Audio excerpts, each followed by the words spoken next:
Hello everyone, thank you for tuning in. I'm going to give you a market update on and the situation update as well on everything that's going on in Ukraine and Russia, how it affects the markets, where I think things are going to go as well moving forward. But just before I do so, I'd just like to take a moment to apologise for the lack of content I've been putting out over the past 2 or 3 months. I've been in the process of getting my small business up for sale. It's sold now, and I've got other things going on, other ventures that I want to pursue, and it's just taken up a lot of time, and it will still continue to take up a lot of time. But anyway, you didn't come here to find out what's going on in my life, you came here to find out what's going on everywhere else, to see how it affects your life. So let's get into it. Now, just before we get into this Ukraine-Russia situation, I'd just like you to, after this video's over, go on to Boredom Bankrupt's channel and click on this most recent video he's put up. He's going along the Ukrainian-Russian border. He goes through Ukraine. He talks to quite a number of Ukrainian citizens, asking them, are you worried about what's going on? Most of them aren't worried at all about what's going on. They don't think anything's going to escalate. He even sees a American news broadcaster set up in a city centre, talking about how an invasion's inevitable, and they must be lucky that most of the Ukrainian people don't talk English. I mean, they mustn't know what's going on there, what they're talking about.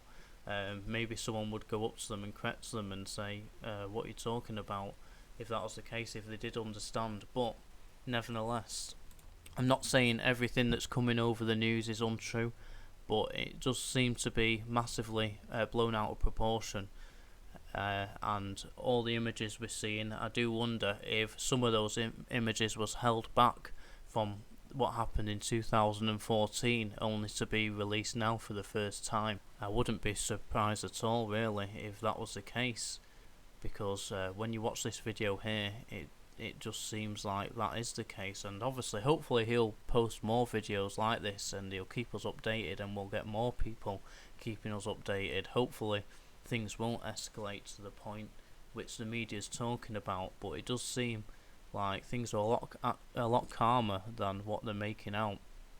One other thing I'll mention is the Ukrainian people have been brutalized, really, over the past 100 years, well, probably a lot longer, but even in the past 100 years they've endured a terrible famine. I mean, really bad.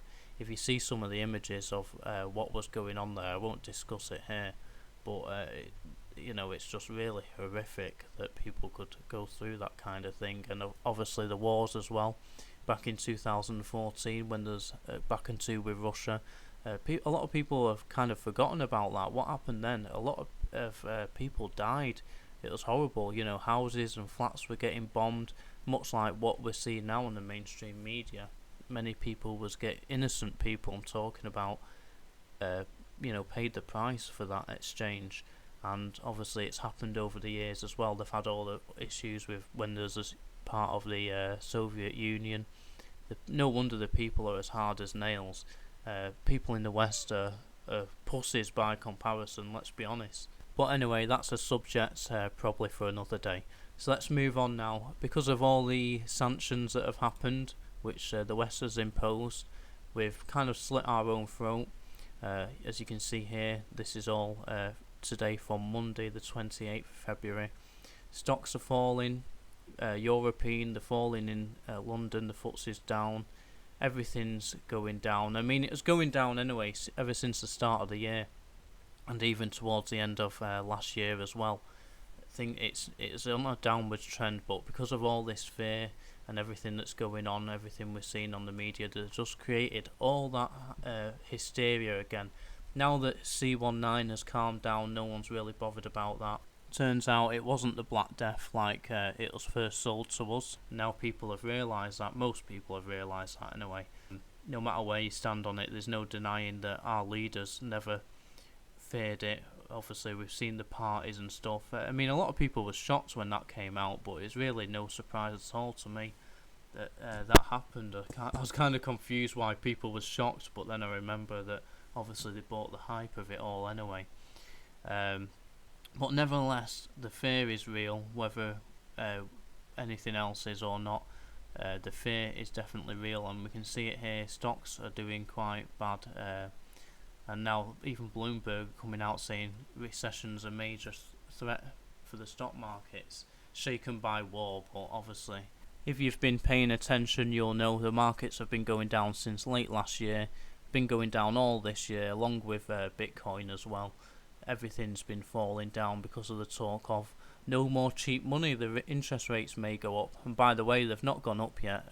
Talking about the Federal Reserve now, obviously they've gone up in the UK ever so slightly, and already the fear is pumping in, and it's pushing these markets down. They're getting ready now. They're factoring in the interest rate rise, but they've never happened. Not yet, they haven't. I mean, they'll probably start. Maybe they will start next month, but we'll just have to wait and see what happens there.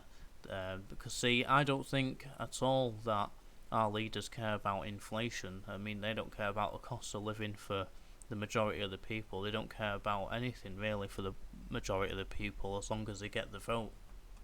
And that brings me on to the next point before we continue with everything else.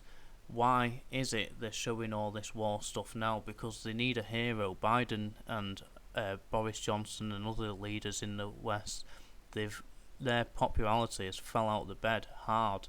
Look at what's been going on over the past few months. I mean, people have been sick of all these restrictions, which is why they're getting rid of them now, because the people have had enough of it all. Think of all the draconian measures. Look what's going on in Canada, and people are looking in these other Western countries thinking, oh, well, our government's behaving similar to that in some respects. Are we next? Think about the party which Boris and his associates had at Downing Street. I mean, all this stuff just has added up, and it's the same thing with Biden and other Western leaders. People have had enough of them because of everything that's going on. Cost of living going up, economic prospects going down, and as a result the popularity has fell through the floor. So now they need a hero they need something to happen in order for our leaders, our so-called leaders, to have some kind of heroic moment and get the people behind them again. And history will prove that there's been no other thing that will do the trick quite like war. You know, if a country's under threat, if our freedoms, our so-called freedoms, are under threat, and there's an enemy of ours, well then we're all going to rally together to defeat that enemy, right? We're going to get behind our leader. That's the thought process. Hopefully you're paying attention to what's really going on in a way, and because you're going to see a lot more of this tension heighten up, because all this attention now on Ukraine and Russia is taken away from the problems that we've got actually in our own countries, the economic problems with the inflation, with the economies going down the toilet. I mean, it's the perfect excuse, stock markets are crashing because of, obviously, this war breaking out. It's all just a massive distraction. Don't buy into the hype. There was already going down anyway, which you'll realise if you've been paying attention in the past few months. That being said, obviously this has helped gold and silver go up a lot in the past couple of weeks. So I say a lot, it's not going to be a lot compared to crypto guys or anything like that, but for gold to go up, to shoot up like that in a short space of time, it is a big move. And it just goes to show you, because of all the fear that's going on right now, people are buying in. Same in Canada as well, by the way. Apparently the bullion dealers there have been rushed off their feet.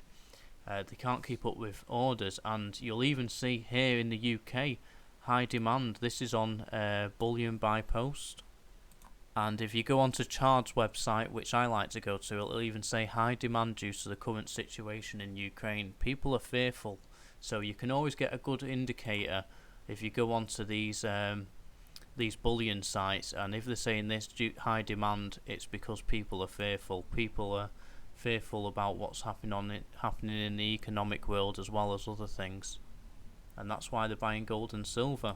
One thing I'll mention as well, what's going to go on with this Ukraine, if we do keep imposing these sanctions, maybe it's just an excuse, all this war, just to impose sanctions anyway, is we import from Russia, about a third of our oil, this is Europe now, and about 40% of our gas from Russia. So they're just going to turn that off if we start, playing games with them. And we all know what's happened over the past 12 months with gas prices and with gas companies going under. That is going to intensify tenfold if we close off 40% of our gas. Never mind what's going to happen to the oil price. If the world's oil is getting restricted in terms of exports, we can't import as much. The demand will still be the same. Supply's gone down, price will rise, and we know America as well are trying to become a lot more self-sufficient now in terms of oil production. And because of all the regulations which exist in the West, all the health and safety, all the environmental regulations which we don't have in Russia, the price of that oil is going to go up for the US. So all these drivers now are just pointing at a higher price rise of commodities. And some have said over the past couple of years, since 2020, we're going to head into a commodities super cycle. And I'm now quite firmly at the belief that we're going to see something very, very similar to what happened in the 1970s. And for the final part of this video, I'd just like to talk through what exactly did happen in the 1970s. In the beginning of the 1970s was around $23 a barrel. This is for WTI, West Texas Intermediate oil. And as you can see, as time went on, it just shot up slightly, and then parabolic move. It stayed level for a while, but obviously by the end of the decade you was like sixfold of where you started, which is quite a scary thing. If you think this, if in this day and age now, inflation adjusted, if we're starting off down here at almost $100 a barrel, I think it's like 95 today, is it? 90? I'm not too sure what it is today, but we're in the 90s anyway. So let's just call it 100. If you think if we went sixfold over this decade, we're at $600 a barrel, roughly inflation adjusted, then that's going to be quite shocking in a decade's time. And it could even be much worse than that because of all the supply issues which we're causing for ourselves right now.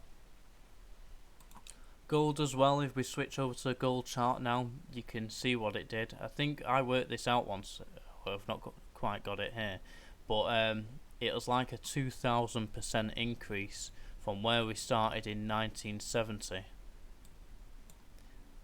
to where we ended up here in 1980. So that's a massive increase, and I know people slate gold and stuff, but if gold goes up that much, something is seriously wrong in our economic system. And of course, a lot of other commodities shot up in price. Everything was going up in price. You speak to anyone who lived through the 70s, who's got a good memory of it, they'll tell you inflation was bad. And I understand that a lot of this would have started in 1971 when the US fully depegged from gold, but nevertheless, they're not depegs from with depegs from gold now. Obviously, they try and keep the price of it as low as possible, but this could happen again. So make sure you're staying aware. Don't be distracted by everything that's going on in Ukraine. There's so much more I needed to talk about on this video, but it's just going to take too long to do so. I may have to do a couple more because there's a lot going on in the world.